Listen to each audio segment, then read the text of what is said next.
Hello, welcome everyone. I am Jacoba. I work for Apex, and I am dialing in from Munich, Germany, but I'm originally Canadian. And I have the pleasure today of introducing Sergio. Sergio has a bachelor's, master's, and a doctorate. His doctorate is in Special Bilingual Education with a specific certificate on Autism Spectrum Disorders. He's in the Special Education faculty at Augsburg University, and his efforts are focused on promoting a multicultural inclusive classroom that supports the development of each student in the classroom, that they can then bring that beyond the classroom and into their communities. I will be watching the chat. So please post your questions as we're going along, and I will pose them to Sergio at the end. And we are so thrilled to have you. Thank you, Sergio, for being here. Oh, thank you. Thank you for that amazing introduction. Thank you. I would like to take a minute to thank all of you for being here, in particular Angela and her fabulous team here at Apex. They have made me so smooth everything. So thank you for the invitation. It's my honor to be here and share some of my research interests, which is fathers of children on the spectrum. So thank you, and I'm so honored to be here. So first, like autism, I like to use the term on the spectrum because I feel it's more inclusive. But again, there are different takes on this. So, for example, the CDC defines ASD or autism spectrum disorders as a developmental disability that can cause significant social, communication, and behavioral challenges.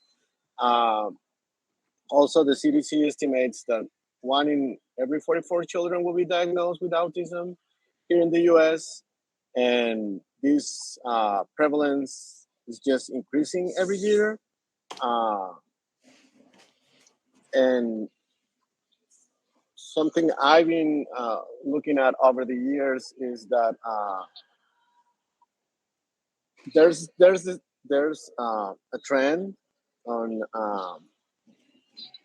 the person first language, and say individual with autism or individual with intellectual disability or whatever that is. But I also seen this trend of taking pride on the disability side, and instead of putting the person first, because the person is already a person, so that doesn't need to be a state. So some people, some communities like to be called by their disability first. So you see some people calling themselves autistic, and I think that's important because it gives them the power to belong to a community. And finally, there's a trend for individuals with autism to be called as individuals on the spectrum or neurodiverse. This comes from the neurodiversity paradigm. So, and I think, like I said, that's a more inclusive term that I found. And yeah, so going to my interest, I've been conducting research with fathers of children with autism for a long time now. It has been one of my main interests, and only because I found that even though there's like this trend of the prevalence increasing every year, and more services needed for children with autism, and also a lot of different laws here in the US demanding for parental involvement. And when they talk about parental involvement, they're actually talking about like both parents. And there's also another more inclusive term right now that we're using, and we're using family member, because families are made in they come in all colors and all different forms.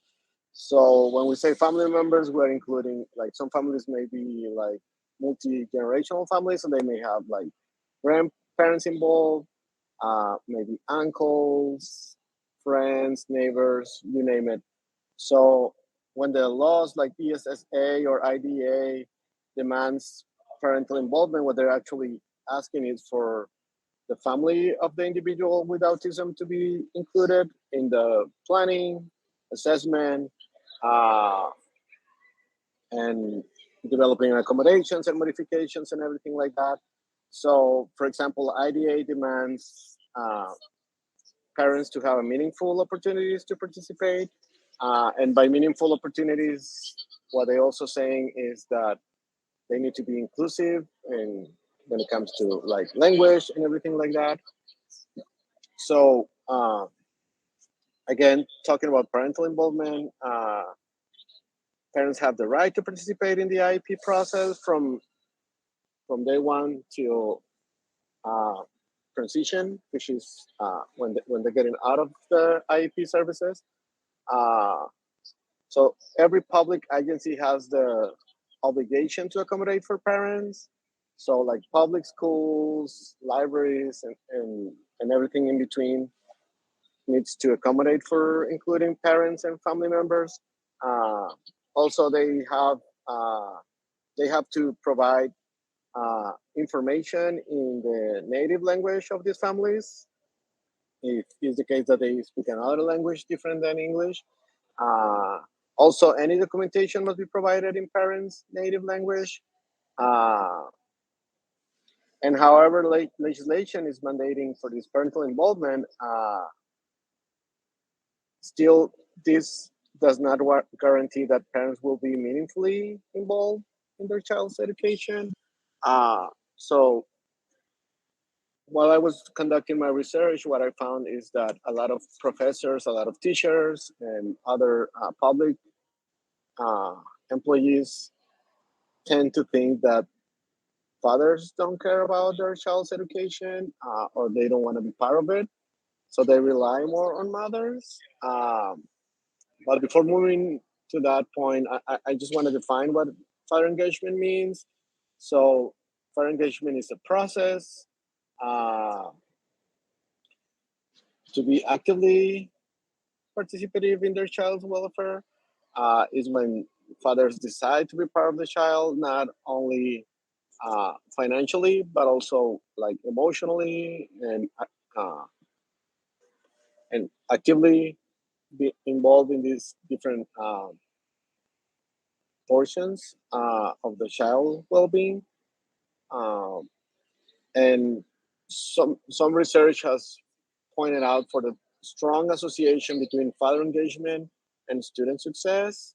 Uh, and specifically talking about autism, there's some there's some evidence uh, at the CDC that recognize the positive influence of the fathers engaged in their child's lives and their assets to the child's development. They also improve language skills. And uh, one of the biggest takeaways from father engagement is that children on the spectrum that have a lot of social skills, lack of social skills. Something that we've seen, some evidence we have is that when fathers are more involved because of the way fathers engage with children, like it might be like, and of course, every father is different, but I don't want to fall into stereotypes, but generally, fathers are more adventurous, they're more like on the sporty side of life. Uh, so something we've seen is that childs that have their fathers engaged feel more secure to develop social relationships, to make friends, to play along with other kids. Something that I've seen throughout throughout the literature review is that when fathers are like coaching some of the teams and they invite their children with disabilities and specifically with autism, children tend to thrive in sports. And so some of the benefits of father engagement. So the first thing we need to recognize is that fathers of children on the spectrum are different from other type of parenting or fatherhood. Um, because as you know, uh, autism comes with its own challenges and with its own also uh, positive things. So it might be a little different parenting a child on the spectrum. Uh, and the thing is that fathers should be equipped with uh, necessary competencies to be able to collaborate and communicate effectively with their partners, with their teachers, uh, with neighbors, and one piece of this communication that is pretty important is how they communicate with extended family and how they make family aware of the disability and how they became, if not the first, the second advocate after the mother for the child. Uh, and engagement in the early stages is critical because, as you know, early intervention is critical for children with autism. So the sooner the fathers get involved, the sooner the child get the services they need and everything like that. On the other hand, when there's lack of father engagement, uh, the NFI or the National Father Initiative uh, told us that children growing up with an absent father are 4 times more likely to experience behavioral problems or be classified as emotional and behavioral disorders on schools. They are 7 times more likely to engage in risky behaviors like being part of gangs, substance abuse, different types of violence and things like that. They are also more prone to live in poverty, and this falls precisely on the financial side of the fathers. And they are also at a greater risk of experiencing abuse and neglect because oftentimes, single mothers find new partners, and sometimes these partners are not the ideal. Uh, and and even though if the mothers don't find a partner, still they have to work like different jobs, and so the child will grow up more by his own. And so, if we want fathers to be involved, what are some of the barriers we find? So, there are the three main types of barriers we see are the traditional father roles, how society perceives fatherhood. The other is the school practices, and finally, the cultural barriers. And all these barriers are connected somehow. So, when we think about fathers, we as a society we tend to think on the traditional side, like they are like the protectors, they are the providers, and they are the disciplinarian. uh, so all these roles place fathers on the as the family authority, but things have changed and that's not true anymore in every single household. At least here in the US we see different like role shifting, more sharing for the children's well-being. Uh, but what we have to understand is that fathers are essential to a healthy childhood.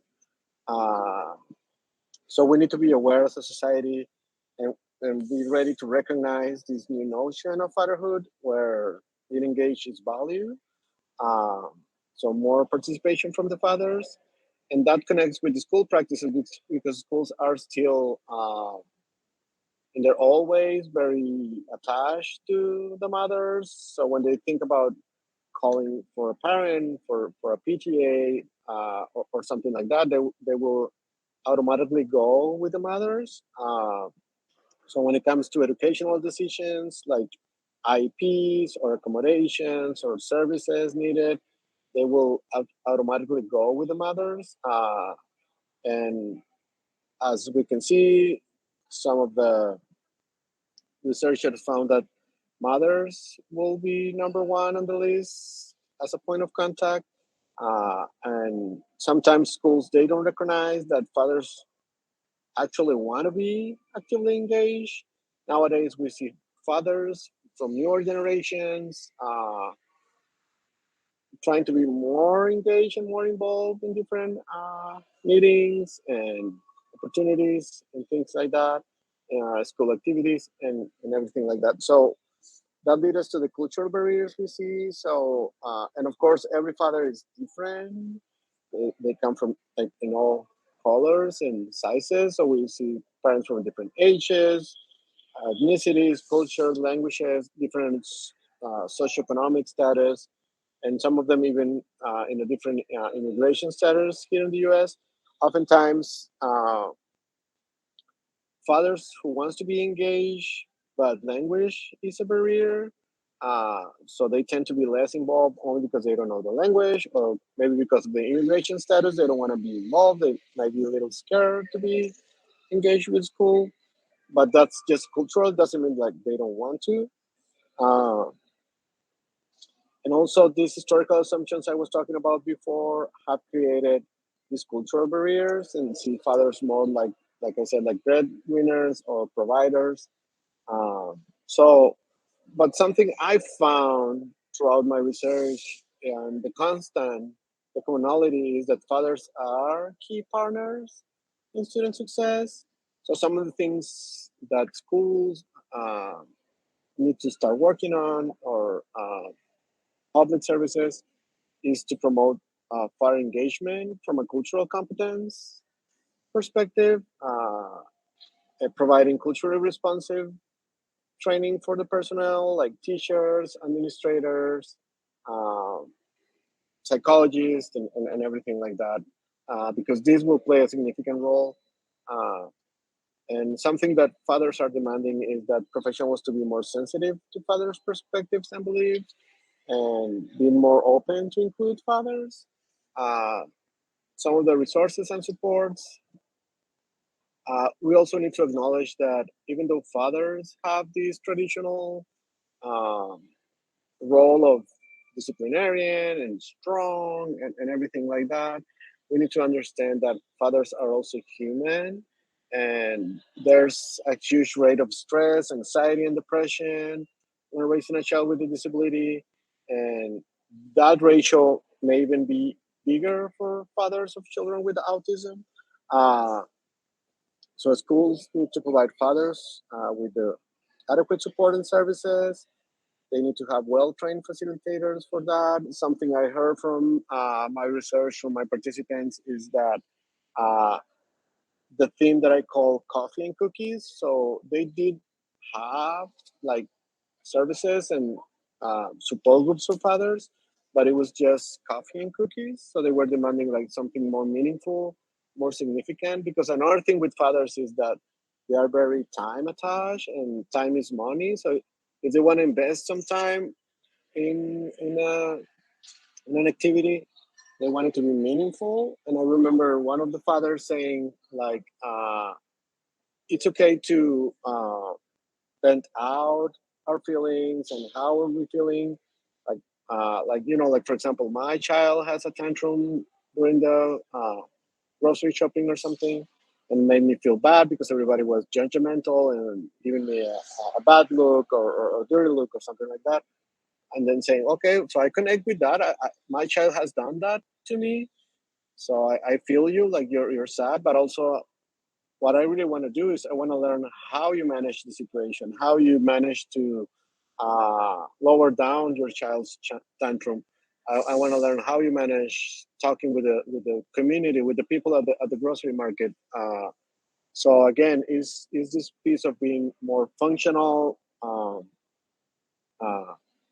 and yeah, we acknowledge they have feelings, but at the same time, they want to be more on the practical side. At least that's what I saw on a lot of my participants. They are also demanding for more inclusive spaces in the schools, and uh, something they mention is that having community schools open for them to have meetings and uh, father led meetings, that would be ideal. Uh, Another thing that schools can do is work on the communication, how they provide communication to the fathers, listening, but really listening to their needs and validate uh, the concerns they might have. Uh, the schools should be reaching out to both mom and dad, or other family members, and Also, schools should be open to develop like an effective communication plan and keeping fathers engaged. Also, collaboration is critical.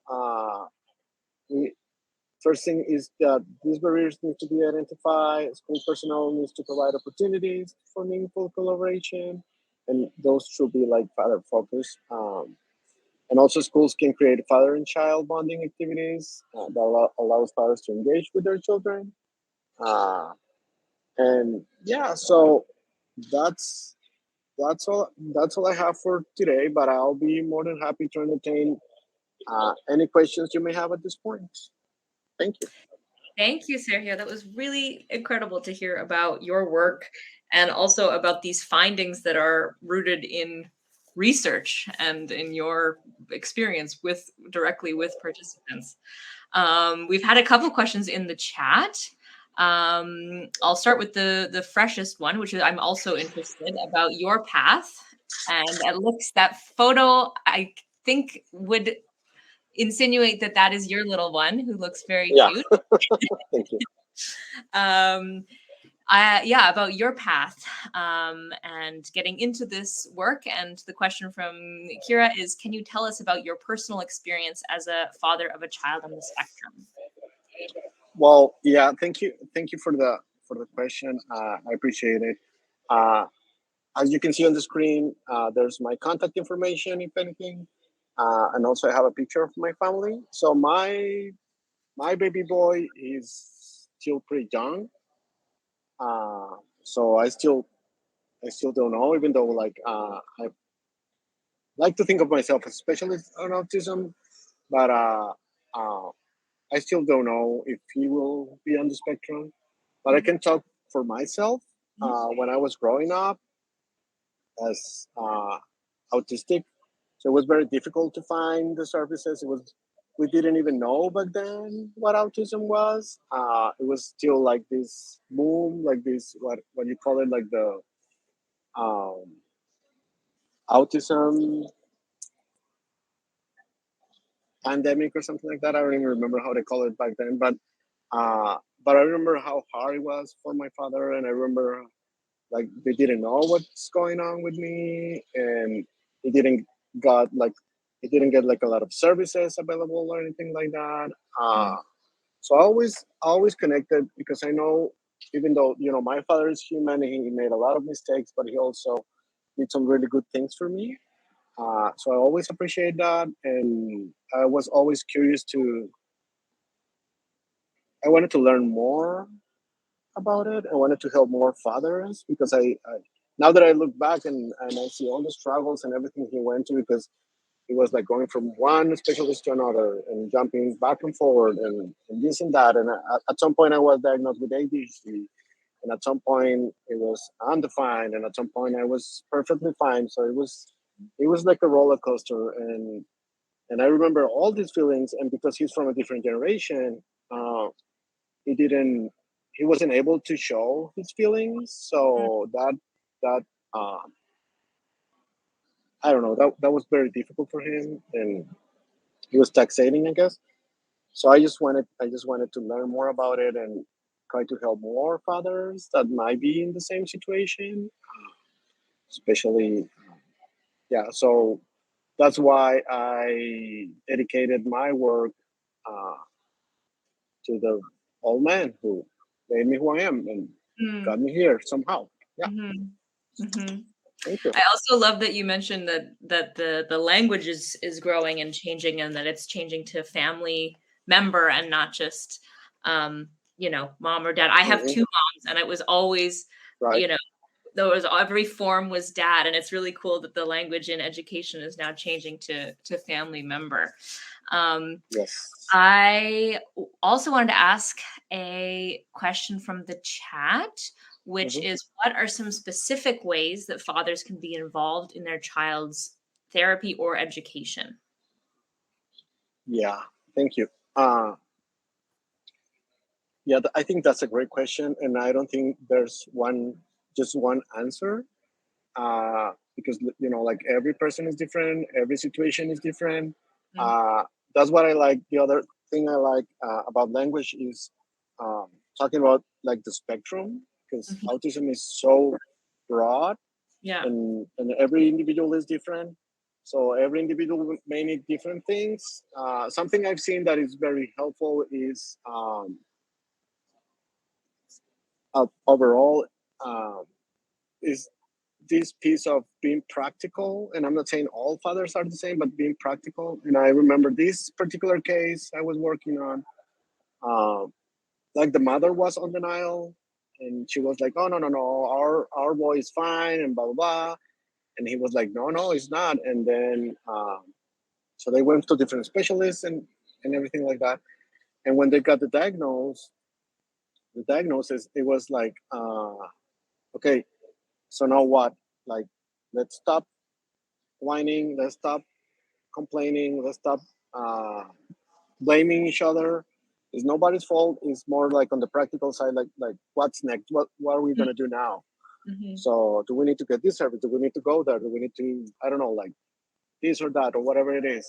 So that energy really pulled the mother out of the situation, and she got so involved that at some point she became an advocate, and she had like a podcast and everything like that. But at the beginning, it was very nice to have the support, and father support comes in different ways. Also, the financial support is important because there's a lot of money for therapy and for this and for that. So there's Mhm. a lot of money involved. But yeah, so those are some of the things. And also something that is very important, I think, is that when fathers are engaged and fathers are involved, the levels of stress of the mothers go down, and the Mhm. anxiety and the depression, and the family tends to be more healthy. Yeah, it's a Uh, team instead of a right. one Yeah, person exactly. shoulder. Yeah. Yeah, exactly. Yeah. Thank you. No, thank you. I think that was a great question. Yeah. I think so too.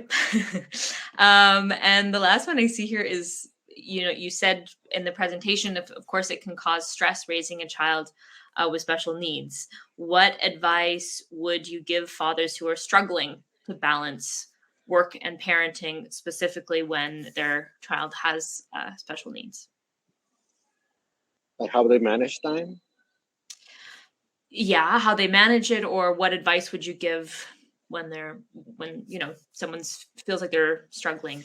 Yeah, I think that's a great question, and I think, yeah, for on my ideal world, like bosses and companies should be more understanding of the situations. Mhm. Uh, and think times are changing now. We see that parents get like parental leave and things like that that we didn't see in the past. But still, there's this very I don't know. It's still very like you need to be here, and you need to invest a lot of time in the company and extra hours and stuff like that, even weekends and things like that. So I think that's where it gets tricky. But something I saw that worked very well and this example was in Texas, is that different fathers working for a big company, and I'm not going to say names, they organized themselves. They created like a group. So they stood up as a group, and they demanded like for more time and things like that, and just having the weekends free and everything like that. So that helped.